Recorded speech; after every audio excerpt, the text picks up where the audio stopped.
when the valve is open, with no differential pressure across the valve, in other words, casing pressure and tubing pressure are exactly equal, the valve always closes at that same set test block closing pressure, or valve closing pressure. Now would be a good time for you to work a few exercises covering gas lift valves. Work exercises 5.3 and 5.4 in your workbook.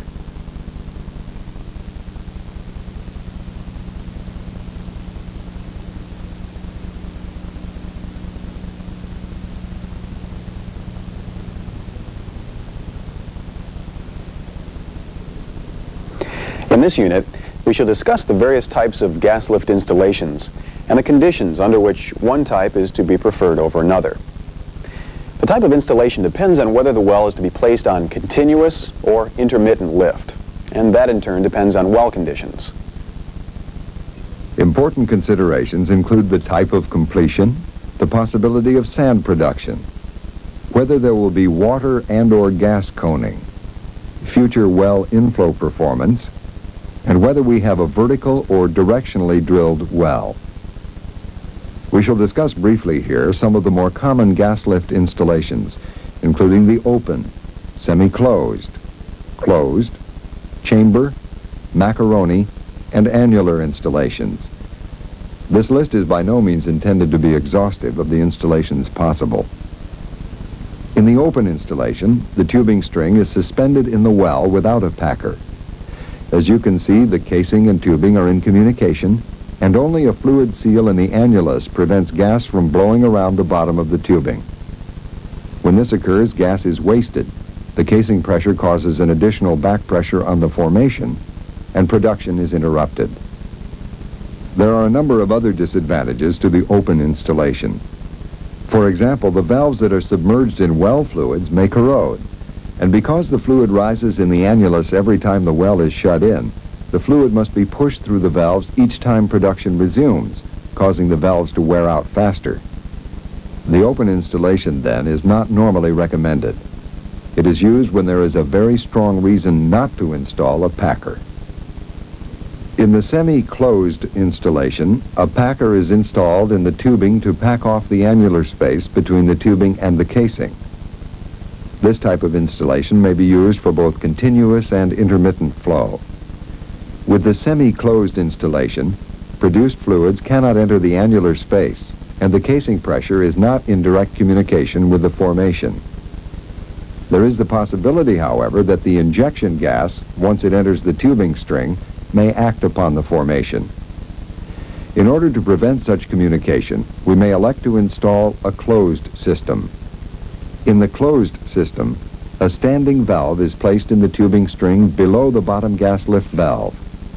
The standing valve prevents fluids from moving downward from a point above to a point below it. Thus, high-pressure injection gas entering the tubing from the annulus will not communicate with the formation, and any produced fluid standing in the tubing will be prevented from backflowing toward the formation. The standing valve should be included in all intermittent gas lift installations.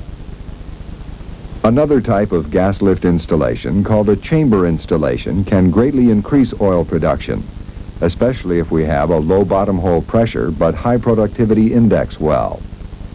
It is used in intermittent lift operations, and its purpose is to increase the volume of fluids in the well bore prior to lifting, without significantly increasing the back pressure on the formation. This is a two-packer chamber installation, and it has a lower packer here and an upper packer called a bypass packer here. As the chamber is filling, gas in the chamber is bled off through a bleed valve into the tubing.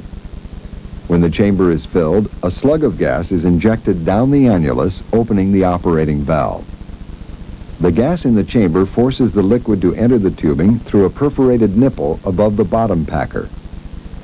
When all the liquid in the chamber above the nipple is forced into the tubing, gas follows behind the slug and forces it to the surface.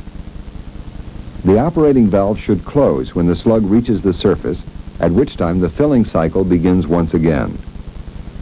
The two-packer chamber installation is just one of a number of different chamber installations which may be installed. Many ultra-slim hole completions have been made, especially in lower productivity wells. A slim hole completion normally means setting a string of 2 3/8 to 3½ inch OD pipe as the casing. A smaller size tubing, say 1 to 1½ inches in diameter, is then run inside this casing for artificial lift purposes. This smaller tubing is commonly referred to as a macaroni string. Slim hole completions are especially useful in wells where we wish to produce from more than one zone without commingling. Production rates possible from a slim hole completion for continuous gas lift installations depend on the ID of the tubing. The rates can range from 150 barrels per day for a 3/4 inch tubing to as high as 900 barrels per day for 1½ inch tubing. Considerably smaller production rates will be realized if intermittent gas lift is applied. In most gas lift operations, it is best to confine production to the tubing. In offshore installations, wells are restricted to tubing flow because of safety and operating regulations. There are many installations, however, particularly in the Middle East, where wells produce at rates from anywhere from 5,000 barrels to 80,000 barrels per day. To produce these volumes, we must rely on annular flow. In annular flow, gas is injected down the tubing and production takes place up the annulus. In this case, a bull plug has been placed on the bottom of the tubing to contain the injected gas. Alternatively, we may install a small bore orifice or check valve at this location. The primary reason for using annular flow, then, is to allow a higher level of production. Let's spend a few more minutes with Ed DeMoss as he explains mandrels and then discusses how we can install and retrieve gas lift valves using wireline techniques. The side pocket mandrel that you see before me is a 1/2 scale model of a 3½ inch TMPD mandrel. This mandrel receives a 1 inch OD gas lift valve. It is cut open so that we can see the pocket, and we're able to see the positioning sleeve and the slot in the positioning sleeve that cooperates with the positioning tool. Inside the side pocket mandrel, you can see the positioning tool. Here we see the trigger of the positioning tool, and as we move down the positioning tool, we can see various parts. Here is the kickover arm, and as we continue down, we find the running tool and the gas lift valve, which will be installed into this empty pocket by using wireline techniques in cooperation with the capabilities of the positioning tool and the positioning sleeve of the side pocket mandrel. A big advantage of the side pocket mandrel is that it allows the operator to install valve positions in a well during the completion of the well, perhaps 6 months or even 2 years or longer before he needs artificial lift, so that the side pocket mandrels can be placed into the well with dummies or plugs and used as a part of the flowing production tubing string. Later on, as artificial lift is needed, the operator does not have to disturb the tubing. He simply uses wireline techniques and wireline positioning tools that cooperate with the side pocket mandrels that are already in place. He removes the plugs or the dummies, and then he installs appropriate gas lift valves to do the job that's needed. This is a strong economic advantage in gas lift operations, and the side pocket mandrels in offshore facilities and even in onshore facilities have been a big money-saving device for good economical gas lift operations. Let's take a look at the details of the operations involved in removing a dummy valve and installing gas lift valves as the time dictates. This may happen, as I mentioned earlier, from 6 months to 2 years after the side pocket mandrels have been installed in the well.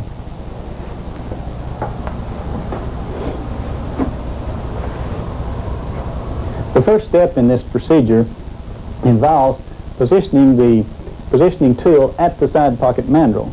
Now, the side pocket mandrel is an integral part of the tubing string. We have tubing up here, and at the bottom of the side pocket mandrel, we also have our tubing string extending deeper. We see here the dummy valve, which is locked in place and forms the plug in the mandrel. and the tubing string continues right on down. In this diagram, opposite the pocket is the pulling tool, which is attached to the positioning tool. Now, the positioning tool is lowered into the well on the wire line. The wireline operator knows exactly at what depth this mandrel is located. Therefore, he runs the positioning tool to a depth approximately 20 to 30 feet below the side pocket mandrel. Then he pulls up slowly into the side pocket mandrel. And as he pulls up slowly into the side pocket mandrel, the trigger of the positioning tool will come out and stick out away from the positioning tool. This trigger then is in a position to look for and to find the positioning sleeve of the mandrel. The positioning sleeve is in this location in the side pocket mandrel. That prepares us to look at procedure number 2. Great.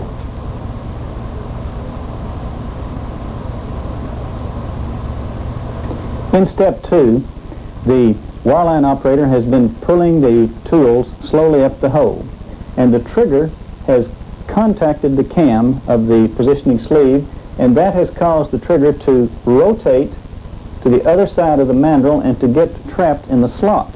Notice the trigger at the top of the slot. When the trigger is in this position, the pulling tool on the end of the positioning tool is slightly above the latch on the dummy valve. It's not over the latch yet, but it is slightly above it. This prepares us now to go to step number 3. In step number 3, the trigger is at the top of the slot, and the wireline operator pulls an additional 200 pounds over the weight of his tools.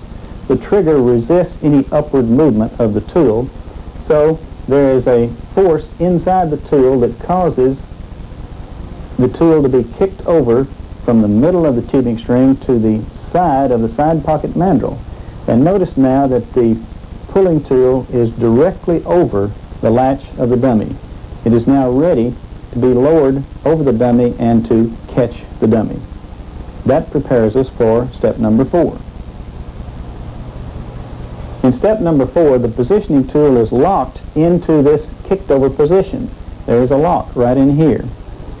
So the wireline operator lowers his tools until he recognizes a loss in weight in his tools. This simply means that the pulling tool has slipped over the latch, and the weight of the tools now is transferred to the latch of the dummy valve.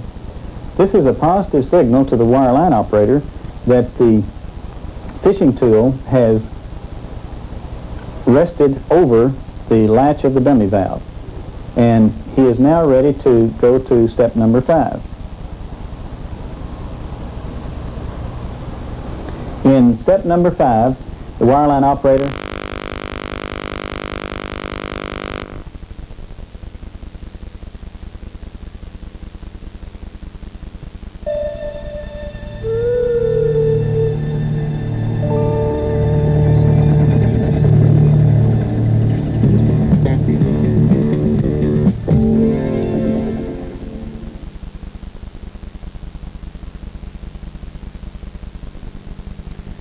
Now let's turn to the design of gas lift installations.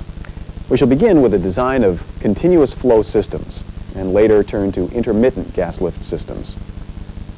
In continuous gas lift systems, high-pressure gas is injected into the produced fluid stream to reduce the density and flow resistance of the ascending fluid column.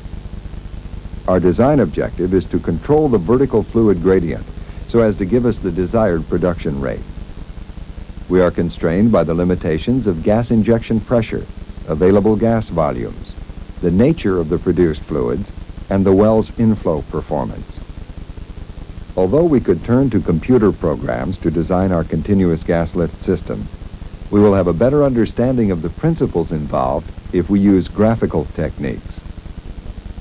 We begin with the familiar plot of depth versus pressure. The surface is located at the top, and the midpoint of the perforations is shown at the bottom of the vertical scale. Pressure is shown on the horizontal scale. For the conditions of our reservoir at this point in time, we may plot the average reservoir pressure P sub R bar. For a desired inflow performance rate, say 500 barrels per day, and a known productivity index, we can calculate the bottom hole flowing pressure P sub WF. We can now find the appropriate pressure traverse curve, as we did in Module 3, for this flow rate, gas-liquid ratio, and tubing size. We draw it in beginning at P sub WF. We note that the pressure goes to 0 at a point below the surface. This means that the well will not flow naturally. This well is thus a suitable candidate for gas lift. In designing our gas lift system, we must first know or calculate the flowing tubing pressure at the surface. In most cases, it is in the range of 50 to 100 psi. Let's assume it to be 100 psi. The second variable is the rate at which gas is to be injected into our well. In this case, one which we expect to produce at the rate of 500 barrels per day. If we inject a low volume of gas, giving us, for example, a GLR of 100 above the point of injection, then we obtain this pressure traverse curve from our published curves. If, however, we can inject a higher volume of gas, giving us, say, a GLR of 500 above the point of injection, then we will have this pressure traverse curve. And if even more gas is available for injection, say a quantity that will give a GLR above the point of injection of 1,000, then we will have this pressure traverse curve. The point at which gas must be injected to ensure that effective gas lift will occur is determined by the intersection of the produced fluid gradient and each of the gas lift gradients. The point of injection will be different for each GLR value. There are several conclusions we can draw from this graph. First, if we join the pressure traverse curve for the wellbore fluids with any of the pressure traverse curves above the points of gas injection, we will maintain both the flowing bottom hole pressure needed for a production rate of 500 barrels per day and the surface pressure of 100 psi required to move fluids through the surface operating equipment. The second major conclusion we draw is that a continuous gas lift system operating at a low GLR will require that gas be injected at a high pressure and considerable depth. Alternatively, continuous gas lift at a high GLR will require that gas be injected at a lower pressure and at a shallower depth. Which of these do you think is preferred? We will give you a little time to think about it. From these observations, we conclude that in continuous gas lift operations, it is important that the operating valve be properly located and receive sufficient gas volume and pressure so that it will operate efficiently under design conditions. Now let's look for a moment at the pressure gradient curve in our annulus. Let's assume that we have selected a GLR of 500 for our gas lift operation. We see here the point at which gas must be injected in order to maintain our production rate. We must allow for a 100 psi pressure drop across the valve because of flow losses, and so our casing pressure at the point of injection into the valve is equal to the tubing pressure required at the point of injection plus an additional 100 psi.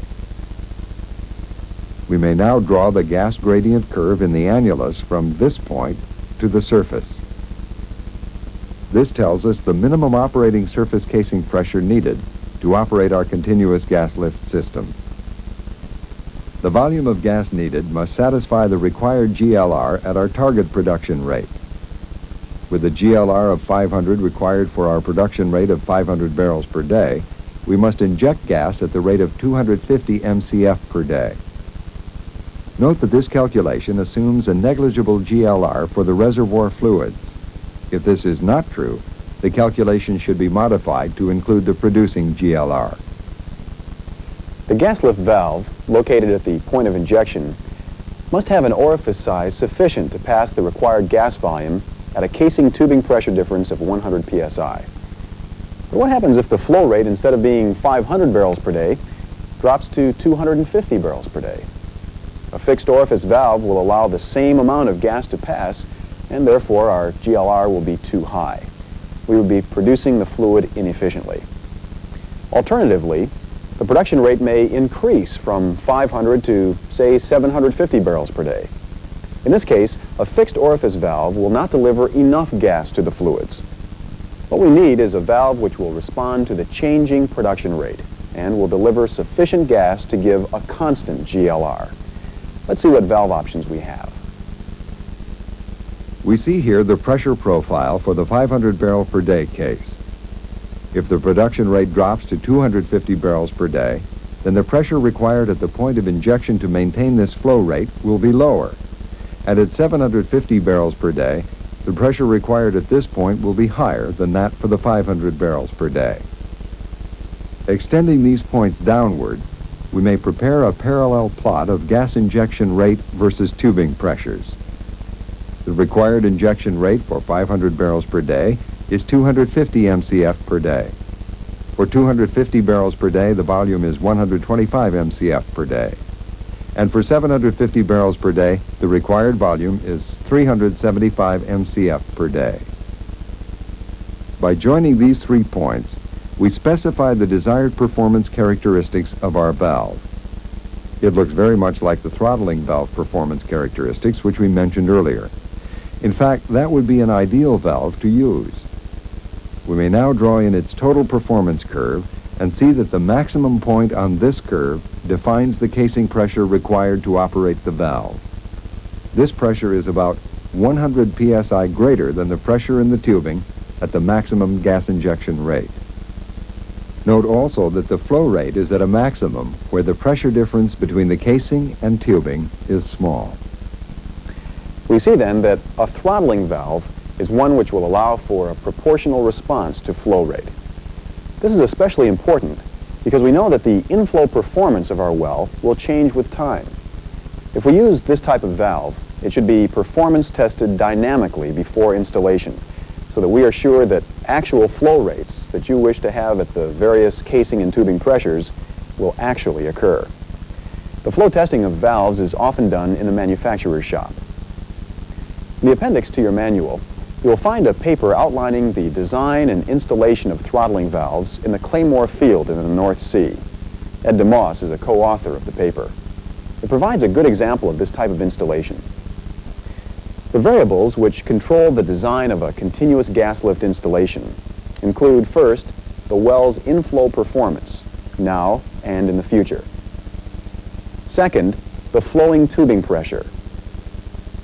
Third, the pressure and available volume of injected gas. Fourth, the location and design of the operating valve. And fifth, the wellbore hardware. We know how to calculate the IPR. That was done in Module 2. Once we select a production rate, we then use our IPR curve to find the bottom hole flowing pressure, P sub WF. If the IPR is not available, but the productivity index is known, then it is used to calculate P sub WF for a known value of P sub R bar and the desired production rate, Q. We remember that as the average reservoir pressure decreases, so will the bottom hole pressure and flow rate. This change must be included in our design. Likewise, we must be able to adjust to changes in produced fluids, that is, changes in gas-liquid ratio or water cut. If the extent of these changes can be determined, we must include them in our design. If not, then we may adjust for possible changes in the valve design or rely on subsequent wireline operations to modify valve setting and placement. The flowing tubing pressure at the surface may be calculated by starting from the known separator pressure and calculating the pressure losses that occur in the gathering lines at the surface. Brown and others have published a series of correlations similar to the vertical pressure profile curves, which may be used for this purpose. In general, we may state that higher producing GLRs will require higher wellhead pressures in order to support a fixed separator pressure. A gas lift design with a lower GLR, then, will allow for a lower flowing wellhead pressure.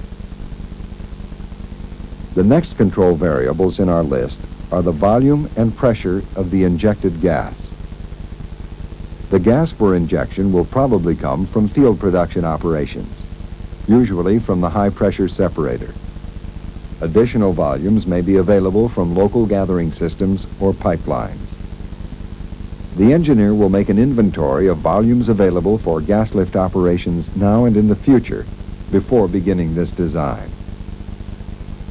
The required gas pressure will be provided by the pressure of the high pressure separator, other gas sources, and supplemented as needed by compression. The fundamental questions then are how much gas is needed and at what pressure. The answers depend on the gas lift design, including production rate, gas lift GLR, and the depth of the operating valve. We should now follow up on a point we made earlier. Lower compression horsepower will be required if we inject gas at a high pressure and low rate. Conversely, greater compression horsepower will be required if we inject gas at a low pressure and high rate. This leads us directly to the selection of the location of the operating valve. We saw in our earlier design that the operating valve could be located at any of 3 locations, depending on the gas lift GLR. We remember that a gas lift design operating at the lowest GLR, in this case 100, requires a higher operating pressure. We know now that this condition will require the lowest compression horsepower. We conclude then that by selecting the lowest operating GLR curve, we can choose the lowest horsepower and the lowest gas volumes for a given production rate. The design of the operating valve will depend on the type of operation and any anticipated fluctuation in flow rate, producing GLR and water cut. As we saw earlier, a throttling valve may be selected to provide a constant GLR, where there are varying production rates. The fact that the valve may be adjusted using wireline operations allows us to modify our design for changing conditions. The last variable mentioned is the selection of tubular goods. We now know that we should select the tubular goods which give us the lowest operating GLR for our design rate. This will minimize the horsepower requirements, the volume of injected gas, and the surface operating pressure. When considering tubular goods, we must remember that we may produce fluid through either the tubing or the annulus. The difference in performance is shown here. It is a pressure rate curve for a specific well.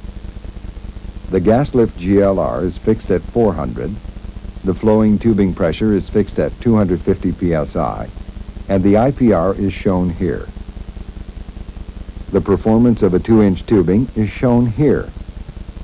A higher flow rate requires a higher bottom hole pressure. Now we see the performance curve for a 2.5-inch tubing. For a given flow rate, it requires a lower bottom hole pressure than the 2-inch tubing.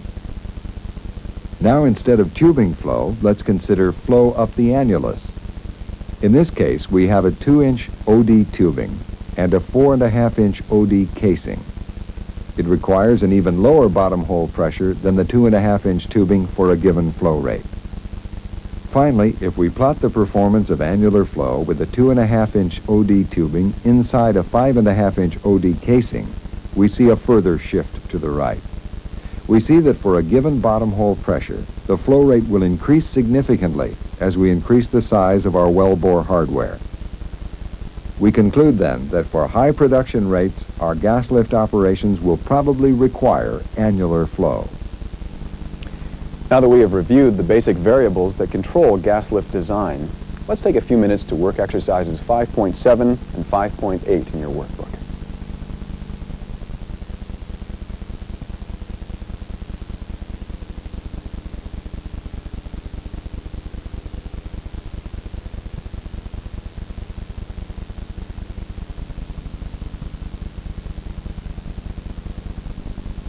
Now that we understand the design variables that control continuous gas lift, we should spend a little time learning how a well is unloaded or kicked off. We unload a well when the fluid level has reached a static point below the surface, or where fluids have been added to the well in order to kill the well prior to workover operations. When we are ready to produce the well again, say with continuous gas lift, we must first produce the static fluid column, that is, kick off the well. Let's see how we design our gas lift system in order to do it. We begin by making a few assumptions about our static fluid column or kill fluids, usually salt water, and the manner in which we are going to unload them. First, we assume that the static fluid level may reach as high as the surface. Even though the reservoir pressure allows for a lower fluid level, the assumption that a full well must be unloaded provides a built-in safety factor. We assume also that the density of the well fluids is a little heavier than fresh water. More specifically, we assume that the fluids have a static or unloading pressure gradient of 0.45 psi per foot. If the density of the kill fluid is known and is significantly different from this value, an appropriate change should be made. Next, we must consider how the fluids are to be unloaded. With our continuous gas lift installation, there is no reason why we should not use the available gas volume and pressure. All we need are additional valves in the tubing to unload the fluids. There are a number of design procedures that may be followed. Most of them are based on supplying sufficient pressure at successive valves to cause the kill fluids to be U-tubed to the surface through each valve in a sequence. We shall show you one such design. We begin with the pressure traverse and injection pressure curves, which are obtained from our continuous gas lift design.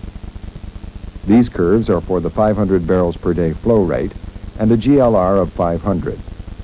We remember that the casing pressure is 100 psi greater than that needed in the tubing.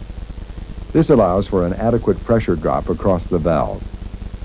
The operating valve, as we mentioned earlier, is located at the intersection of the two pressure traverse lines. We select as our gas design pressure, then, the available casing pressure minus 100 psi and draw it in as shown here. This represents the gas pressure available on the tubing side of a gas lift valve.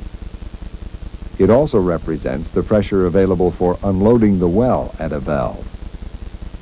For design safety and to minimize valve interference, we usually select a surface design pressure that is 200 psi above the flowing wellhead pressure. This gives us a surface design pressure of 300 psi. We now join the 300 psi pressure point with the operating valve pressure at the depth of the operating valve. This gives us the design gradient. We are now ready to locate our unloading valves graphically. Starting at the surface and a pressure of 300 psi, we draw a line toward the gas operating pressure with a slope equal to 0.45 psi per foot, the gradient of our kill fluid. Often, for locating the first valve, we extend the line to the full gas operating pressure, as shown here. This defines the depth and pressure of valve 1. Sufficient gas pressure will be available at this depth to unload the fluids above this point. The second valve is located by drawing a horizontal line at the first valve depth back to the design gradient line, then downward using a 0.45 psi per foot gradient to the gas design pressure line. This graphical procedure continues in the same manner until all the unloading valves, down to the operating valve, have been located. As you see here, we will need 4 valves to unload our well and allow it to begin flowing. As we mentioned earlier, there are a number of design options for locating the unloading valves. This is especially true when we consider the available selection of valves and the ability to specify the valve opening and closing pressures. Often, for example, a lower valve will be opened before an upper valve is closed, so as to provide a smoother unloading operation. An example of this type of design is shown in your workbook. Let's take a moment now to summarize the fundamentals of our gas lift design. We begin by collecting all available wellbore and fluid data. We then plot the average reservoir pressure and flowing bottom hole pressure on a pressure depth curve. With known production data, that is, flow rate, production GLR, and water cut, we may plot the pressure traverse curve for several producing GLRs and a variety of tubular goods. This could include both tubing and annular flow. With the given flow rate and an assumed set of increasing GLRs, we calculate the surface flowing pressure needed to satisfy the operating separator pressure. The required surface pressure shown here is 100 psi, but we know that it will differ somewhat for each different GLR, higher for higher values of GLR. For the selected tubular goods and flow system, that is tubing or annular flow, we draw pressure traverse curves for various values of GLR. The intersection of these curves with the natural flow pressure traverse curve defines several locations for the operating valves. We must select one operating GLR. We remember that the lowest GLR requires the highest operating pressure, the lowest injected gas volume, and lowest compression horsepower. We would normally select this option, but in our example we have selected the 500 GLR curve. In this case, because we did not have a high enough surface gas pressure for injection. We are now able to draw in our casing pressure curve. We begin with a gas pressure at the operating valve depth equal to 100 psi greater than the required tubing pressure at this depth.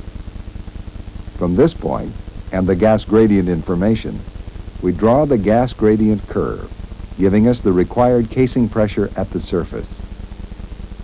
Now, to complete the design, we locate our unloading valves. To do this, we draw in our gas design pressure line, which is 100 psi less than our casing pressure, and our design gradient line, which has a surface pressure 200 psi greater than the required surface flowing pressure. Next, beginning at the surface, we draw a series of lines downward with an unloading fluid gradient equal to 0.45